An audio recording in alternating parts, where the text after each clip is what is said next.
What type of person shouldn't go out on their own, branch out and do this type of effort? If you like reliability and consistency and you like doing the same thing every day, clocking in and checking out, starting your own consultancy, you want to be challenged. You want to learn things that you've never been challenged to learn before. But if you're someone who kind of likes to be a little bit more like safe and consistent, then it's probably not for you. And that's okay too. How do you go out and land that first customer? A lot of it is any relationships that you have, any folks that you've worked with over the years and, that are familiar with your work and trust that you can do a good job, that you're responsive, that you can provide good value. Those are the first folks to go to because, that takes time to build those relationships and that trust. If you really focus on providing stellar performance and building relationships and being responsive, just going above and beyond, then you will have repeat customers. They will come back to you. They will refer you. How did you start to look at putting boundaries on yourself? I think a lot of those boundaries came with establishing SOPs because the SOP kind of put a boundary on this is our process. This is what works. This is what we've refined and gone back and tweaked and everything. But when you focus on, one problem, one client, and if you do it again and again and again, you get really good at it.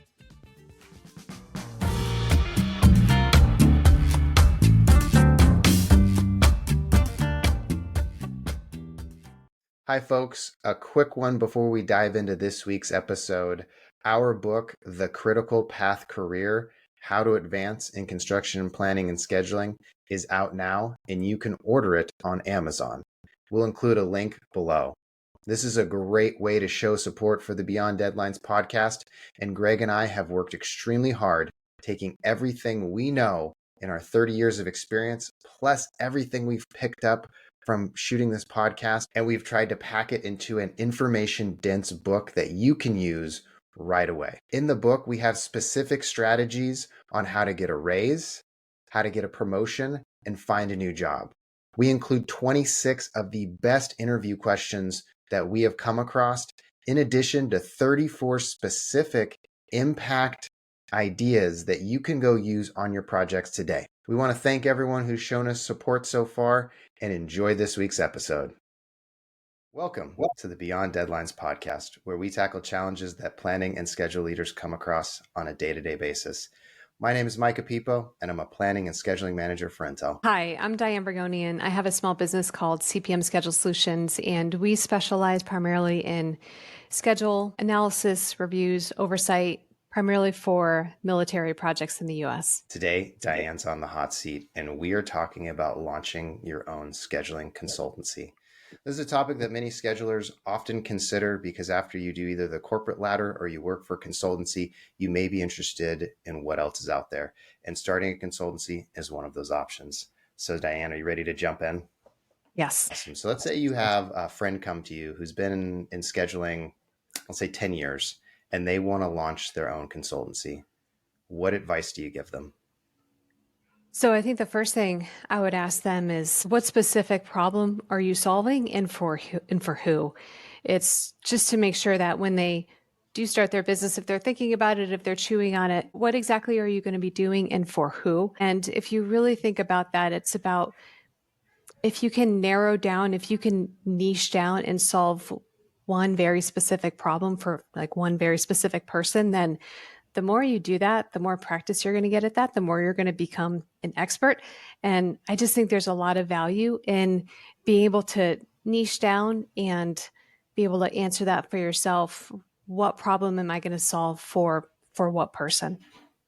Oh, we're gonna unpack this one big time. But let's say initially they're like, okay, how about, and we'll stay in your lane and completely correct me because I'm not a government scheduling master by any means.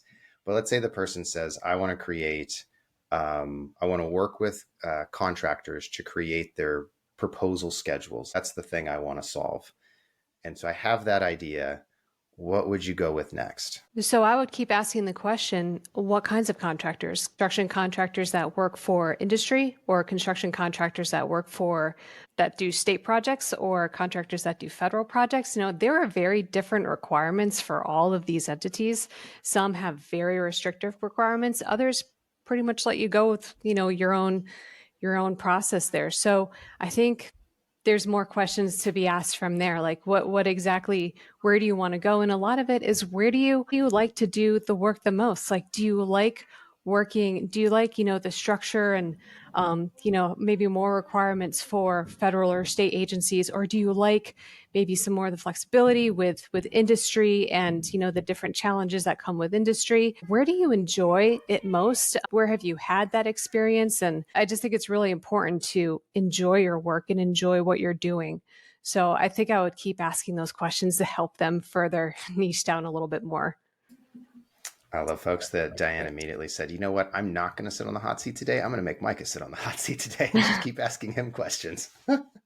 Okay, well, we could probably keep going down, this rabbit hole, but let's say they did find that. And let's say, it was like, federal contractors, and they kind of narrowed it down. They found their couple companies and they found what they like to do. And I love that you brought that up as well, too. It's like, what do you enjoy doing? Because once you transition out of kind of the day to day, you have a abundance of choice, and like, why would you choose something that you don't want to do? Because you're probably going to end up Right. hating it after a while. But let's say they came there and they got to that point and they're kind of ready to maybe shove off or not.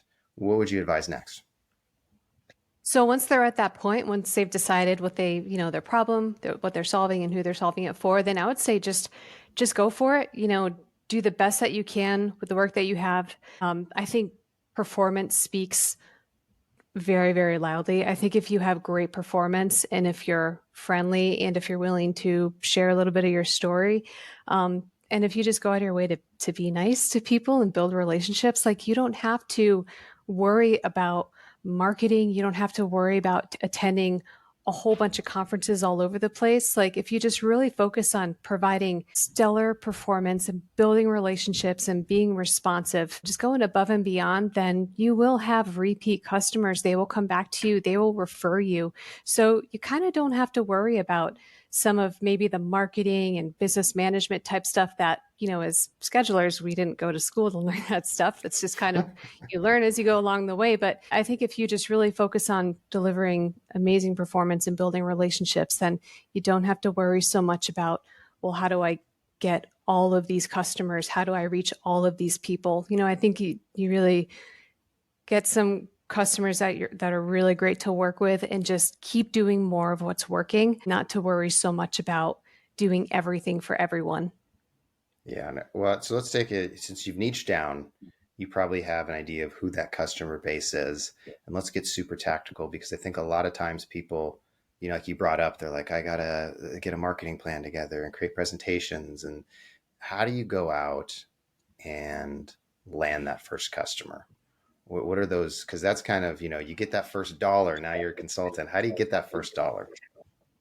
Yeah, so I think a lot of it is just any relationships that you have, any folks that you've worked with over the years and, that are maybe familiar with your work and trust that you can do a good job, that you're responsive, that you can provide good value. I think those are the first folks to go to, because especially if you've known people, that takes time to build those relationships and that trust. So I think that's a good place to start. Otherwise, it's finding the folks within the different organizations or entities that you're working with, basically who it's their job to make sure that the folks within their organization, that their needs are being met. So if they have the construction team that's really struggling with cost or schedule, that they're the ones that are making those connections. And usually maybe it's someone in business development, maybe it's someone even from the marketing perspective, or maybe it's a small business officer, just someone in there. But I think if you're going in cold, then where it may be good too is to also attend the organizations, find the folks on LinkedIn, engage with them on LinkedIn, comment on their posts, maybe do a few direct messages from time to time, checking in. And again, it's not about selling, it's just, hey, nice to meet you. This is who I am, you know, provide some value to them. That way, by the time they do need your services, hopefully you're the first one that they think of. Yeah, I like those. I really like those strategies and kind of the angles that you're taking on the start with warm, even getting more prescriptive than that. Because I know there are people out there who are absolutely terrified to make that first reach out, that first message. Uh, how would you, I mean, let's just say it's like an email or LinkedIn message. What would you kind of say in that first, like you're reaching out, you have services. What would you say in that? So before I answer that, one thing I will say is I don't know if you've heard that saying, but the average consumer needs to hear somebody's message 12 times before they make a purchase. Yeah, Even yeah. companies like Pepsi and Coke, they've been around forever, but they are still constantly marketing. So, what I've learned over the years is it's okay to reach out to somebody now and then 3 months from now, a year from now, maybe every 6 months or so, just checking in. Hey, how you doing? Or if you find that there's something you can mutually discuss, or if you find something that, that the best thing is something that you've come across or create that could provide value for that person if you share it with them. That way you have a meaningful reason to connect and you're providing them value. And I think the most important thing is just not expecting anything in return right away. Just creating some kind of relationship. And then I think also if you're willing to share a little bit of your story and share a little bit about what you do, I think people getting to know other people as people also helps too, because I think we've got, there's so many businesses that you log onto the webpage and you just, this is our business, this is what we do, but you kind of don't always see the people behind it. So it's nice to just share a little bit about who you are, what you do. I think from a humanity perspective as well, it just helps to get through that, the no like trust factor. Yeah, yeah, I think that's perfect. And on the reaching out, you kind of also increase serendipity. I've had times where I'm working, as looking at Google, and there's a consultant that like reached out to me a couple times, like, no, not the right time, no, the right time. And just for whatever reason, Wednesday at 2 p.m., I was thinking about this thing that I needed help with, and boom, like, hey, Micah, we have Right. this updated report or this updated thing. I'm like, weird, come on in, let's now like engage in a conversation. So yeah, that's great advice to like keep going and keep pursuing. So let's say you have a couple landed your first consultancy and you're kind of starting to look around and thinking about where's this going? Like I've got my first customer, I'm making some cash flow, maybe first customer or two. How do you start kind Mhm. of directing your ship? Because I feel like there's like a zillion different ways you can go. Like I can just start dumping money in marketing. I can try and get a zillion customers. I can kind of stay small. I can hire people. How are you thinking about that strategically as you start to build your business? So, what I've done over, and I can only speak from my personal experience because I also have zero formal business training. The way I went about it was very slow and very deliberately. I always wanted to make sure um, that if we had new work come in, that we were resourced to be able to fulfill that work and do the job well. And I never wanted to get too much so that we couldn't execute it smoothly because then that's just going to turn around and bite you later on. And our relationships and quality is something that I hold so dear. I would not want to compromise that. So I would say go slow, go smooth. And that way you could also save too, so that as you go slow and smooth and you have some savings, you can decide, do I want to invest, focus on this or on this? Maybe you add another service in what you do in your consultancy. Maybe you do consulting and then maybe you decide, hey, I kind of also want to do training. I want to train other schedulers. No, we decided to do that in my business as well. So you can grow, and as you can grow, you're kind of chewing on it, you're thinking about it, and also taking action in little steps, because you could think all day long every day, but until you start taking little deliberate action, then maybe you'll start doing something and realize not so much, and then you realize you have to change your course of direction, but you do have to take some action to be able to even get that clear direction. So yeah, I think that's huge. It's just going slow, going deliberate, but also taking action and knowing that you're going to make mistakes. It's not going to be perfect. if you create a service or a product, it's going to be refined and it's going to get better over the years. But there's a lot of things I could talk about with that too. Well, yeah, I mean, I think as you go out there and make steps and take actions, I guess if I'm playing back where you're telling me, you're moving slow, but you're moving deliberately. And Mhm. then when you take those steps, it's not you're not looking at it from an angle of like, okay, I have this great consultants business he's set up and running. I'm getting cash flow from it. And now I'm just going to launch into training. And now I'm just going to launch into like reporting and services. And now I'm going to add on a cost thing. And then it starts to just kind of, you're not really testing as much as you just keep jumping off the deep end, like you're kind of Right. thinking about it.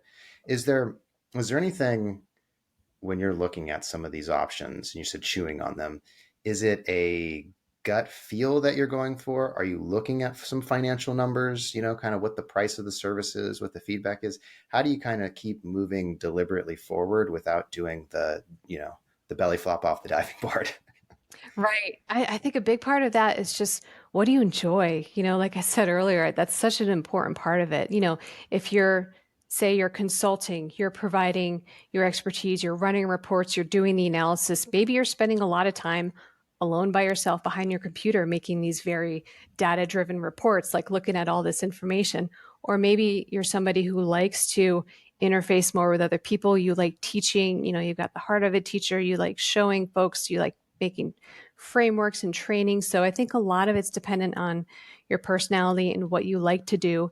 And the more you do that one thing, the better you're going to be. And the more you practice it, you're going to, hopefully, this is something I wish I did earlier in my business, but if you create these standard operating procedures, if you write down, if I have to create this deliverable, these are the steps that I take. So maybe you create a framework, a process. So every time you do it, you go through the same checklist.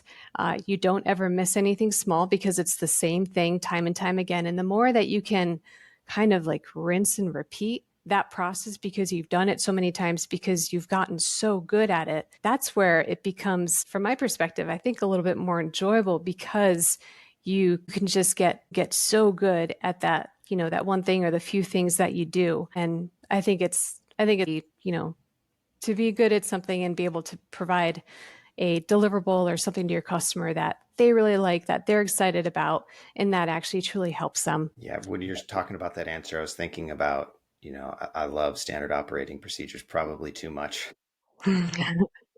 but it's almost the quote of like habits equal freedom.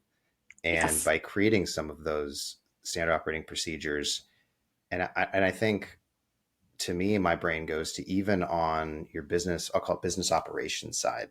So having kind of that standard, this is how I put a proposal together for a client. This is how I set up my invoicing for a client, because those are the types of things that necessarily aren't money makers, I'll call them. Like you're not Mhm. doing business development and you're also not doing work that's getting you paid. It's all that kind of other overhead stuff. And so the more you Right. can kind of compress that stuff down and get more efficient with it, you're not constantly, oh, what's my tax identification number? And, where's Mhm. this or that? You just have that really tightly processed.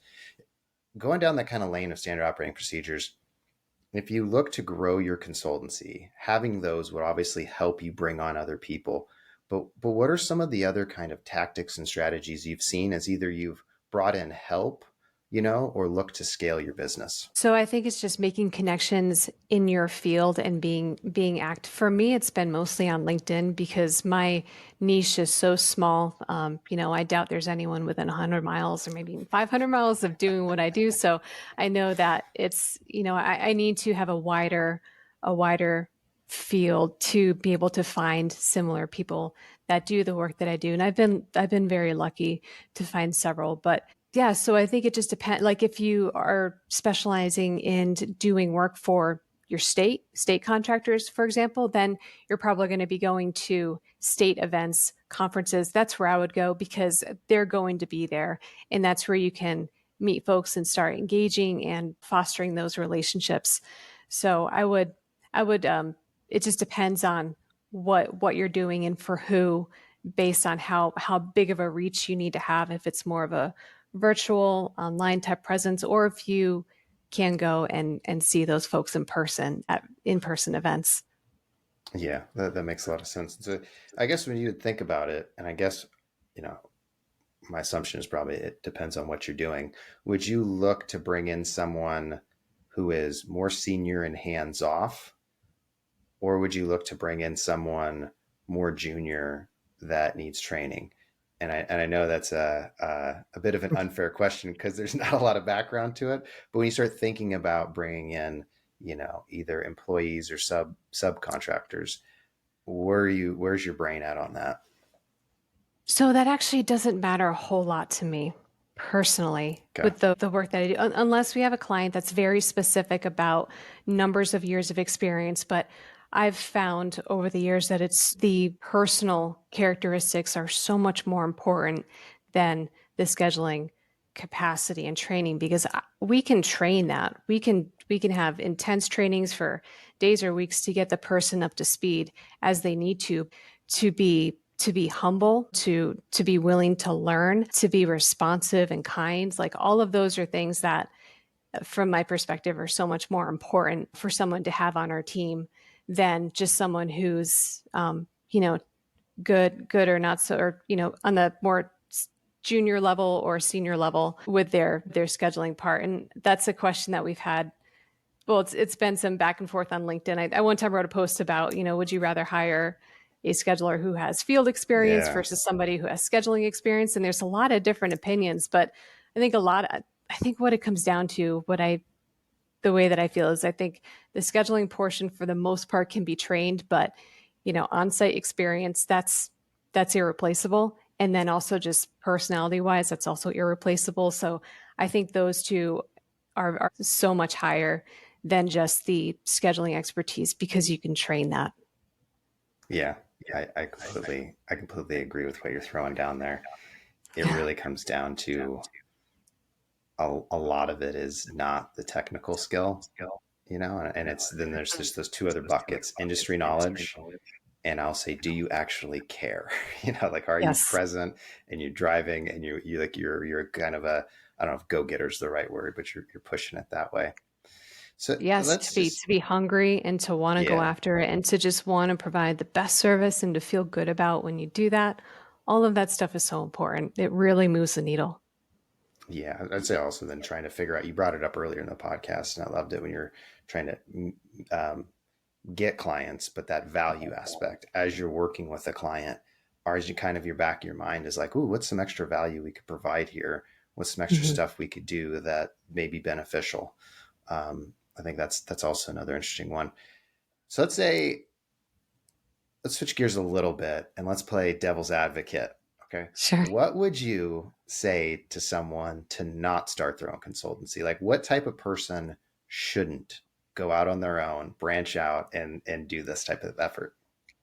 If you like reliability and consistency and you kind of like doing the same thing every day, clocking in and checking out, I think starting your own consultancy, you want to be challenged. You want to learn things that you've never been challenged to learn before. Like a lot of it is running a business, hiring people, bringing people on board, training, making the decisions that you have to make to be a business and to not only survive, but to thrive. So I think if it's more of a mindset of, I want to go in and do my job. Then I want to, check out and go home and not worry about work and everything. And that's not to say that you do if you have a consultancy. I feel like I'm just getting to the point where I'm not working on the weekends and I'm not working super early in the morning so much anymore. I certainly do when I have to, but for a long time it was constant, and I knew it was going to be, and it was definitely hard at times, especially when my kids were young. But I also knew that, well, what's the alternative? And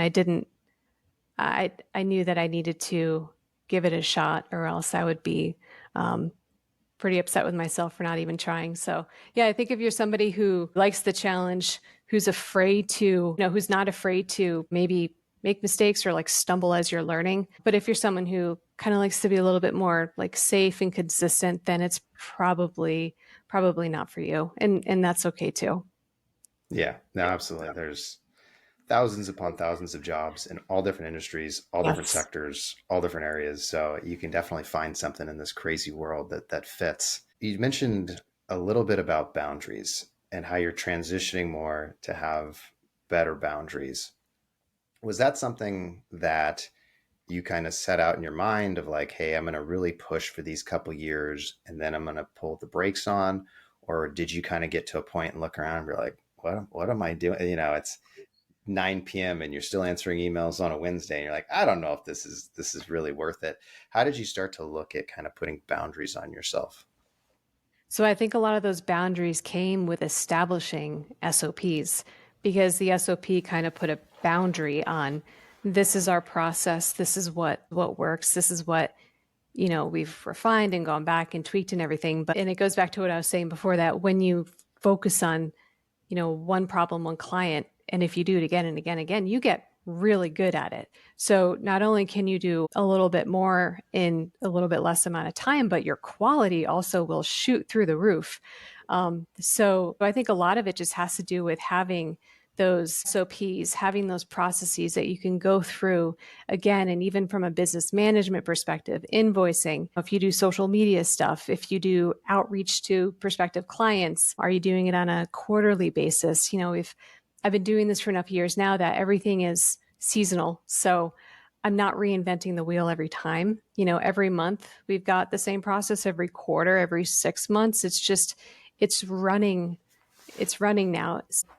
It's like I'm at the point now where I know what I need to do. So I just go out and execute and I don't have to spend as much time strategically thinking and planning. I still do to some extent, but right now it's just something that's running and I'm very grateful it's at that point. Still ways to go, It's but Yeah, absolutely wild and crazy. A scheduler has built a schedule, folks, to run the business. Big shock there. Yeah, it's really really cool. I think your story is very inspiring. You've set up an incredible business, and I think for anyone who's looking to pursue that angle, I mean, you're a prime example of how to do it in a very like just perfect way. I would say, right? I know there's challenges, and it may not seem fair to you, and it's kind of messy, but there's a lot of building blocks that we talked through in this conversation that you could see where you're kind of building the foundations up and now you're in a place where I bet that time you do focus on strategy, it's real strategy. There's the urgent mm, and there's the important, and you're probably focusing more on important versus, oh, here's another invoice and I got to find this paper and put this together and this and that and the right, other, because right. again, that's not going to make the cash register ring, right? Other Yes. things are. Well, Diane, this has Yes. been absolutely enjoyable conversation. I feel like I have to have you on at another time to dive into government contracts and scheduling work there, because I would love to get smarter about it and hear more. I know it's even it's a niche, but it's a niche that I think is pretty interesting just to me. So before we close out, though, any final words, any final thoughts for the audience that you want to check out there?